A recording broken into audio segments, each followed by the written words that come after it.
kababayan, para malaman ninyo kung gaano kabangat ang utak nitong babaeng bruhang ito. Imagine ka, kung hindi susunod si Bungit sa akin, ayoko magpaiyot sa kanya. Kaya nga paulit-ulit ko sinasabi sa inyo mga kababayan, si Bongbong Marcos, si Bongbong Marcos, alipin talaga yan ni Lisa Marcos. Sabi ni Marcos doon sa statement niya, reaction niya doon sa sinabi ni Inday Sara na, di ba, sabi niya may kinausap siyang tao na kapag pinatay siya, iyariin mo itong tatlo, yung tatlong Judas, si Bongbong Marcos alias drug addict number 1, bangag, si Lisa Marcos, the first drug pusher lady of the Philippines, at si idiot Romualdez, Martin Romualdez. Idiot kasi bobo. Maniwala kayo sa akin, kasama ko yan. Congressman siya, congressman din ako, bobo yan, walang alam yan. Good! Anyway, balik muna tayo dito sa kay Inday Sara, yung sinabi niya.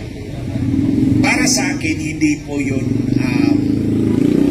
threat kay Marcos. Kasi sinabi naman niya, kapag may nangyari sa kanya, di po ba? Conditional eh. Natandaan ko po, nung pinatay po ng mga pulis yung personal aid ko na si Richard Santillan, habang naglalamay po ako sa kanya sa gabi, sa araw, umiikot po ako dito sa Metro Manila, sa mga radio station, TV station, nagpapa-interview po ako. At tinatanong po ako palagi, hindi ka ba natatakot sa buhay mo? Ito palagi ang sagot ko sa radio, sa TV interview. Hindi po ako hihiga ng kabaong hanggat hindi ko sila bitbit. So ito yung sabi ko ha, hindi ako hihiga ng kabaong hanggat hindi ko sila bitbit. Ibig sabihin, kapag may nangyari sa akin, patay din sila. Ito po mga general po ng PNP, mga kernel ng PNP na kalaban ko noong panahon na yon. So ang ibig kong sabihin, ang sinabi ni Inday Sara, sinabi ko na yan noong 2018. Na hindi ako hihiga ng kabaong hanggat hindi ko bitbit yung mga PNP generals at kernel na may kinalaman doon sa pagpatay ng personal aid ko. Pero wala silang nagawa. In other words, yung sinabi ni Inday Sara is a matter of survival. Di po ba? O tingnan ninyo, sinabi ko, hindi ako higa ng kabaong hanggat hindi ko bitbit itong mga general na to, itong mga kernel na to. May kinausap din akong tao, tulad kay Inday Sara, may kinausap din akong tao, pag pinatay ako, patay din to. And I survived. Because yun yung ibig sabihin ko. Tatapakan ko yung karahasan ninyo kapag inunahan niyo ako. That's the context na dapat intindihin natin yung sinabi ni Inday Sara. Di po ba? It is a matter of survival. Kapag pinatay niyo, papatayin ko rin kayo. Amanos tayo. Because alam ni Inday Sara na may panta sa buhay niya. And she should not take it lightly. Kasi drug addict si Mr. Marcos. Drug pusher ang first lady ng Pilipinas na to. At mga manipulador ito, minanipula nila yung eleksyon para makaupo sila sa Malacanang. Believe me, tingnan ninyo, yung paratang ko na nasa affidavit ko, sinagot pa nila? Mahigit 1 taon na? Hindi nila sinagot dahil totoo yun. Anong sinagot ng mga Marcos na to? Sa akin, sinampahan ako ng 4 na disbarment cases. Pinapatanggalan nila ako ng lisensya bilang abogado. O hindi umobra. Ngayong araw, sinulatan ako ng BIR. Ang Bureau of Internal Revenue na naman ang ginamit laban sa akin. Hindi umubra ang IBP, hindi umubra ang Supreme Court. Eto, BIR na naman ang ginamit laban sa akin. Ngayong araw lang. Kung natandaan nyo, may sinulat ako na sinabi ko, ilalok ako nitong mag-asawang ito. We will crush the Dutertes. Get out of the pack. Hindi ako sumunod at sinabi ko, I'll just be crushed with the Dutertes. Try me if you can. At ito nga yung sagot nila. Pero mga kababayan, sa halip na matakot, nandito ako sa inyo. Sa inyong harapan para magpakita ng suporta para sa totoong halal ng taong bayan, si Inday Sara Duterte. Ulit-ulitin ko, si Marcos, minanipula nila ng kanyang asawa ang Smartmatic para dagdagan ang kanyang boto. Pag dinagdagan mo ang boto, kumuha ka ng boto sa iba, nandaya ka. So walang karapatan si Marcos umupo sa Malacanang, walang karapatan si Marcos magsalita about mandate dahil wala siyang mandato. O, hinahamon ko nga itong dalawang asawang bangag eh. Si Bongbong Marcos at si Lisa Marcos, hinahamon ko kayo ulit ngayon. Sagutin nyo yung affidavit ko na minanipula ninyo yung eleksyon ninyo. Mahigit 1 taon na yung affidavit ko nakatiwangwang dyan sa Facebook. Ayaw niyo akong sagutin dahil wala kayong maisasagot. Totoo ang sinasabi ko at pinaninindigan ko yan ngayon. Mula pa noon hanggang ngayon. At pinaninindigan ko rin na sa pagmanipula ng eleksyon, hindi kasali si Inday Sara. So kung ano man ang boto ni Inday Sara, 32 million, totoo yan. Kay Marcos, peke yan. At mamtakin nyo. Ang peke pa, ang may lakas loob, mang-api sa totoong halal na tao bayan, sa totoong pinili ng tao bayan, di ba? Itong ginagawa nila kay Inday Sara, pang-aapi ito. Kung sinabi niya kayang pumatay ng presidente, kayang pumatay ng ordinaryong tao. Kung ito nga, Vice President of the Philippines, inaapi ninyo, paano na lang ang ordinaryong taong bayan? Kayo, mga kababayan, ito lang, sinalata tayo ng bagyo, 5 sa loob ng 1 buwan, sunod-sunod. Karamihan sa ating mga kababayan na biktima ng dusa. Anong ginagawa ng House of Representatives sa pamumuno ni idiotic Martin Romualdez? Politika. Politika. Maruming politika. Patuloy na sinisiraan si Inday Sara. Of course, tinulungan kayo ng ayuda, pero hindi yan. Ang dapat sagutin ninyo, bakit bumaha ng ganyan kalaki, kalawak? O bakit nasira yung o nasaan yung 5,500 flood control projects ni Marcos? Either totoo yon, pero ninakaw ang pera, or hindi talaga totoo, katang-iisip dahil bunga ng kanyang pagkabangag. O, di ba? Alam niyo mga kababayan, ayoko nang sabihin to, pero nagalit talaga ako kasi sinulatan na naman ako ng BIR. Gusto talaga ko paluhurin itong mga animal na to. Okay, sige, Lisa Marcos, makinig ka ha. Ibubulgar kita ngayong yawa ka. Ito, hindi ko dapat to sasabihin. Pero dahil kumukulo talaga yung dugo ko papunta rito, makababa pa yung travel ko, traffic eh. Minsan, di ba sabi ko sa inyo, 6 kami na technical na nagdi-dinner palagi sa bahay nila sa Nara Street sa Forbes Park. Ang nakaupo sa dulo si Lisa Marcos, si Bongbong drug addict Marcos dito sa kabila, 3 doon, 3 dito. So dito sa 3 dulo, ako yon, tabi ko si Lisa Marcos. Kasi palagi niya akong kinakabit, tala na, mag-yosi na tayo. Kami lang kasi yung nag-yosi. Sa 8 tao na yun, 2 lang kaming nag-yosi, kaming 2. Na nang pumunta na kami sa garden, makinig ka Lisa Marcos, makinig ka, yawa ka talaga, animal ka. Nag-yosi na kami. Tapos sabi niya, alam mo, pag si Bongit hindi sumunod sa akin, ayoko magpaiyot sa kanya. Siyempre, nasak ako. Ikot niyan, gawin yung TikTok yan. Ulitin ko. Yan! Alam mo, pag si Bongit hindi sumunod sa akin, si Bongit, si Marcos yun. Ayoko magpaiyot sa kanya. Siyempre, nasyak ako. Pwede ba bangag itong babaeng to? Wala namang kasama doon sa kanilang higaan ha. Hindi naman kasama sa kanilang kasalan ha. Ba't mo sasabihin sa akin yan? I'm an entirely separate person, entity. Tapos sasabihin mo sa akin, ayaw mo magpaiyot pag hindi sumunod yung asawa mo sa kanya. Hindi ka pa naman bangag. Bangag. Kaya, nagtatanong nga si Maharlika one time eh, may ano ka ba, may indication ka ba na bangag talaga itong mag-asawa? Hindi ko na lang sinabi kasi ayoko sana. Ayaw kong tantanan itong mga animal na to eh. Di vulgar na kita. Lisa, isa pa lang yan ha. Marami pa. Tandaan mo, 6 na taon kang nagtatakdak na ako lang nakakarinig. So, ayan mga kababayan, para malaman ninyo kung gaano kabangag ang utak nitong babaeng bruhang ito. Imagine ka, kung hindi susunod si Bungit sa akin, ayoko magpaiyot sa kanya.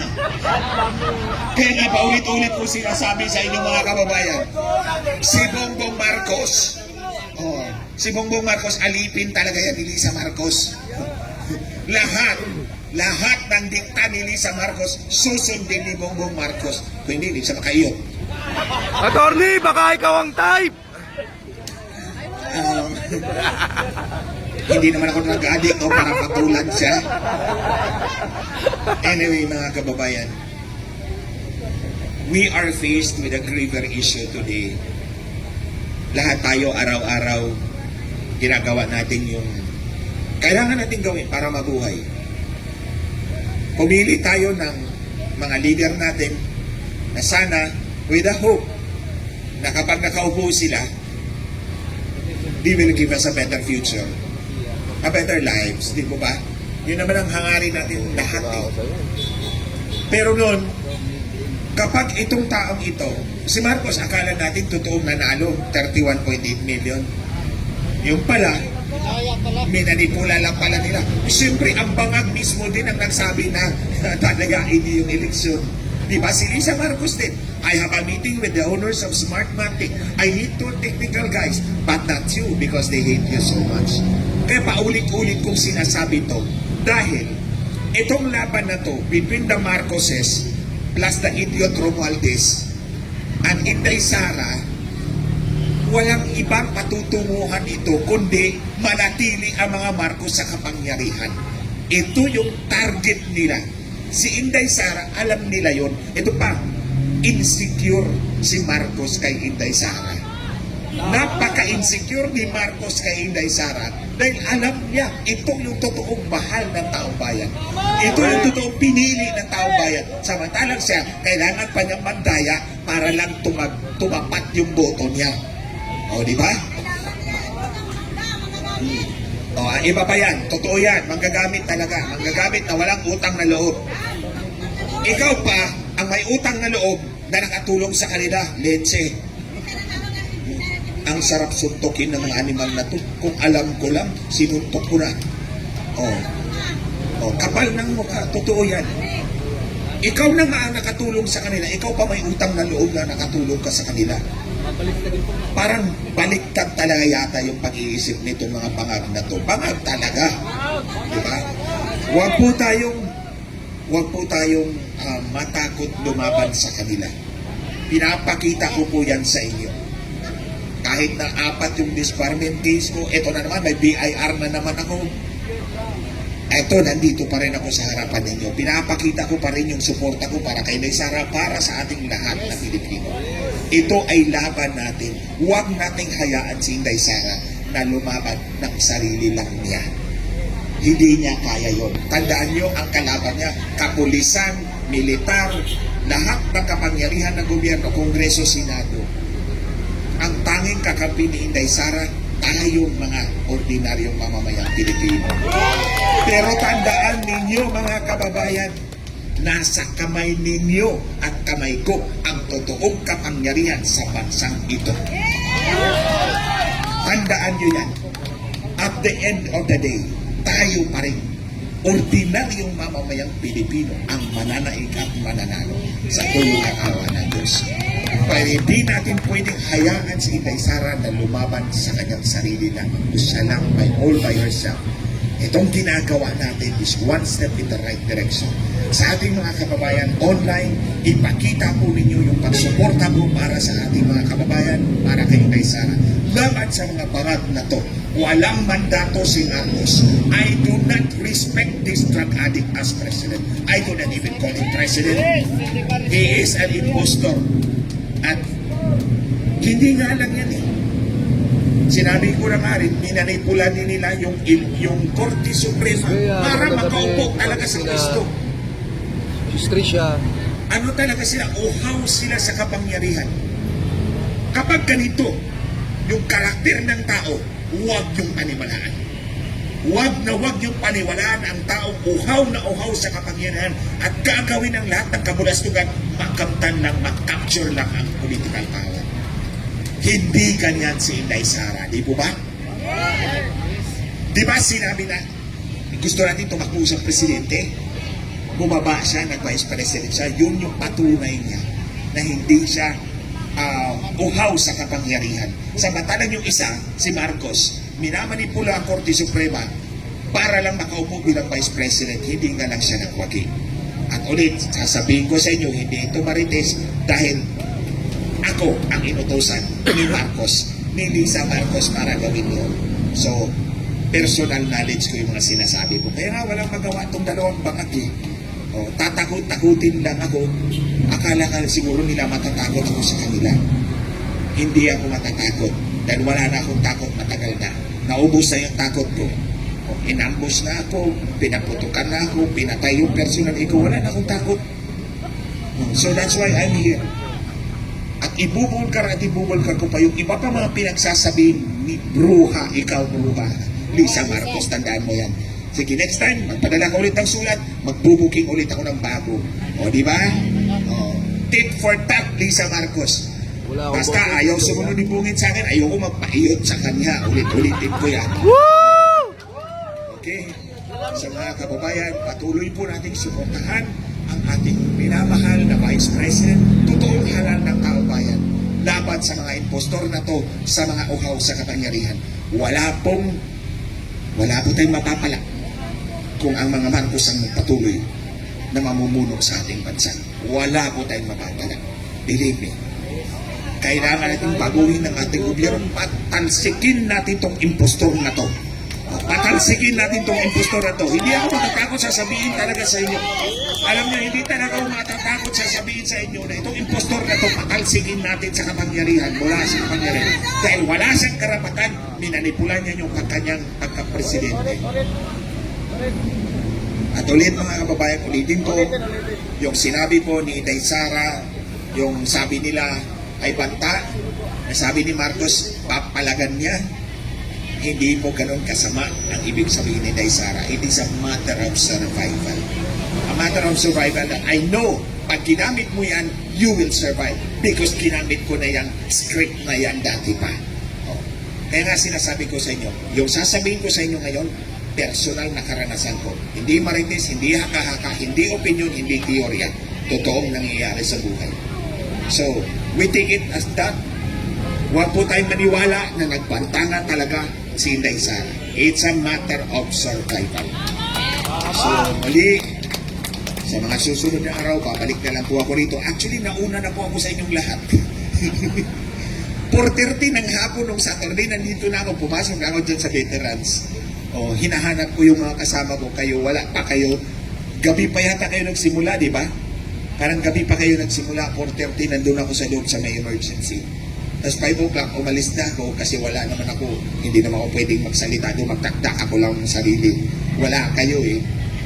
So, si Bishop dumating alas 5, nung Saturday pa lang. Tapos kahapon kasi kanina may hearing po ako sa korte.